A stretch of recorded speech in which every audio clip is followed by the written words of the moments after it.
Hello दोस्तों, नमस्कार। कैसे हैं आप सभी? सभी से होंगे ऐसी मैं आशा करता हूँ। कल हमने प्रॉफिट एंड लॉस की लास्ट क्लास ली थी।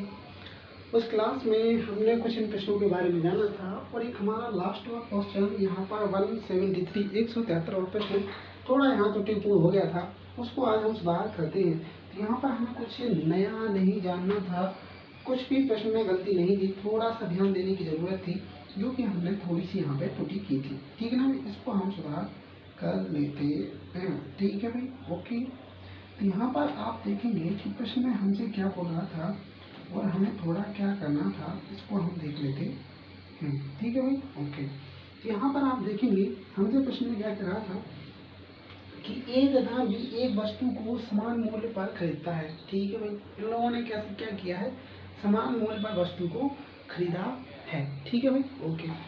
फिर इसके बाद में सी है ना, जो सी यहीं से समझना था, थोड़ी यहीं से त्रुटि हो गई थी। सी है ना, जो ए बी से ए और बी ने जो वस्तुएं खरीदी थी उसका एक समान मूल्य पर प्रति एक को 240 में खरीद लेता है। मतलब हर एक को वह 240 में खरीद लेता है। ठीक है भाई, किंतु ए का लाभ प्रतिशत कितना है? ए का लाभ प्रतिशत कितना है? P% और बी का लाभ प्रतिशत है Q%। इसको समझना है आपको, क्योंकि बी अपने लाभ की गणना किस पे करता है भाई? बी अपने लाभ की गणना करता है विक्रय मूल्य पर, और सी एक वस्तु को डी को P% लाभ पर बेचे तो यदि उस वस्तु का क्रय मूल्य क्या होगा, जबकि Q बराबर है P का 41 सही 2/3%। देखो, इसको अपन को सॉल्व करना था। कुछ यहाँ पे ज़्यादा मात्रा लगाने की ज़रूरत नहीं थी, आप आसानी से सॉल्व कर सकते थे। थोड़ी सी प्रश्न की ना समझने के कारण से थोड़ी त्रुटि हुई है। ठीक है भाई, ओके। अब हम इसको सॉल्व कर लेते हैं।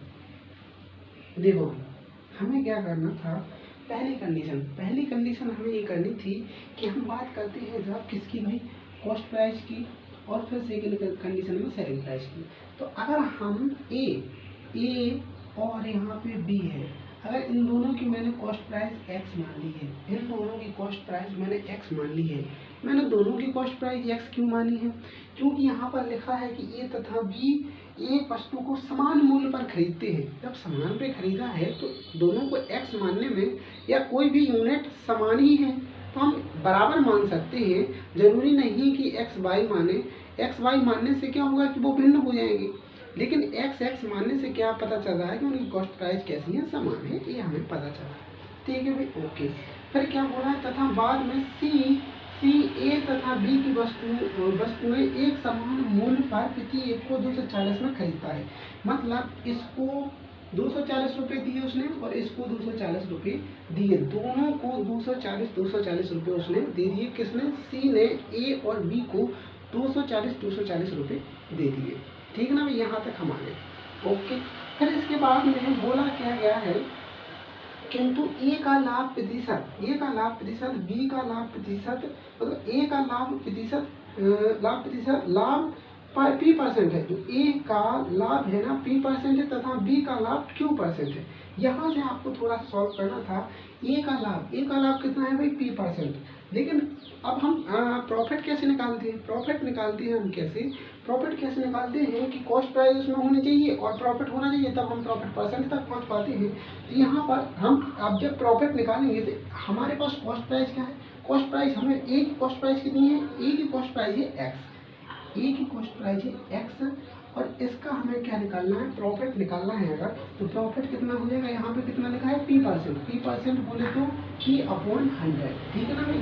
अब इसके बाद में सेकंड कंडीशन में बोला क्या गया है?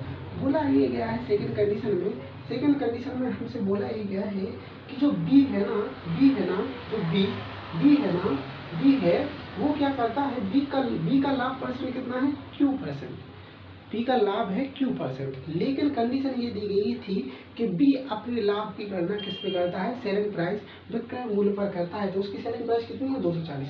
तो यहाँ पर आपको क्या करना था? 240 इंटू यहाँ पे करना था आपको Q%/100। ठीक है ना, ऐसा था। अब इसको आपको सॉल्व करना था। यहाँ पर आप क्या करते, यहाँ से 100 से 100 कट हो जाता, ठीक है ना, 100 से 100 कट हो जाता है।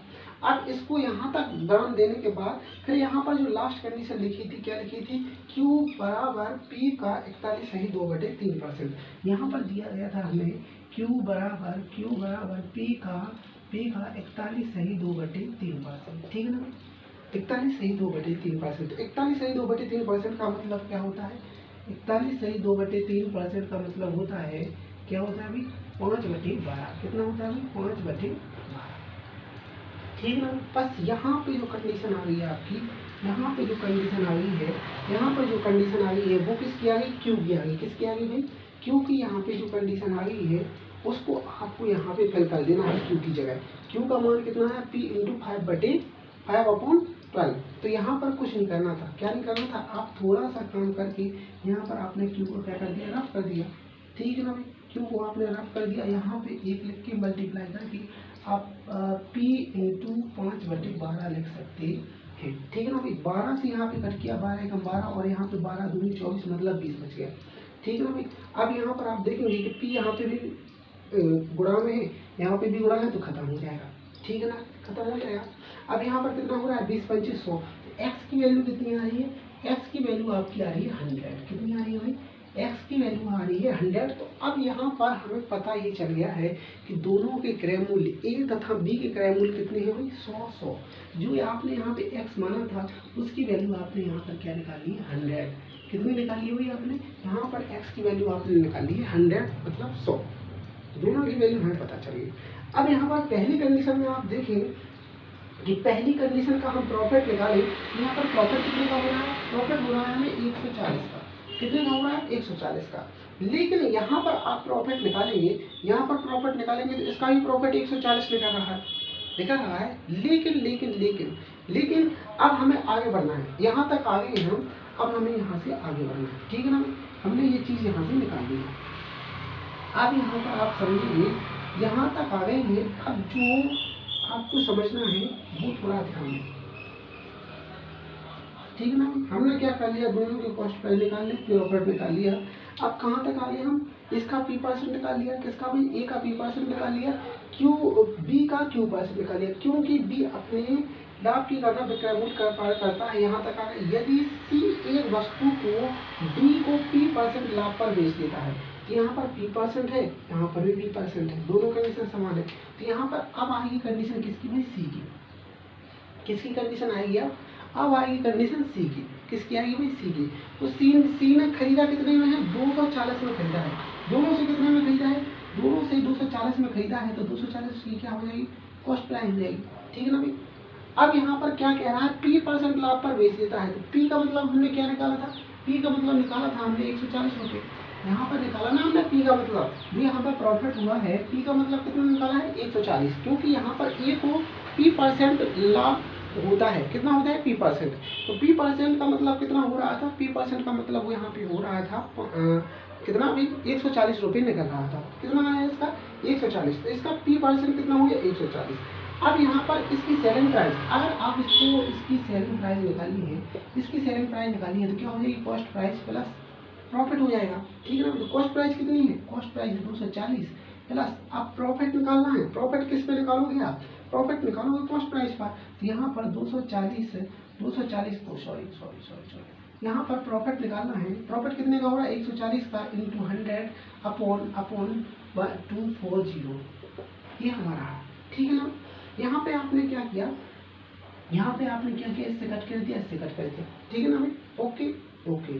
अब यहाँ पे 4 से कट करोगे आप, यहाँ पे 4 से कट करोगे, यहाँ पर आप 4 से कट करोगे, तो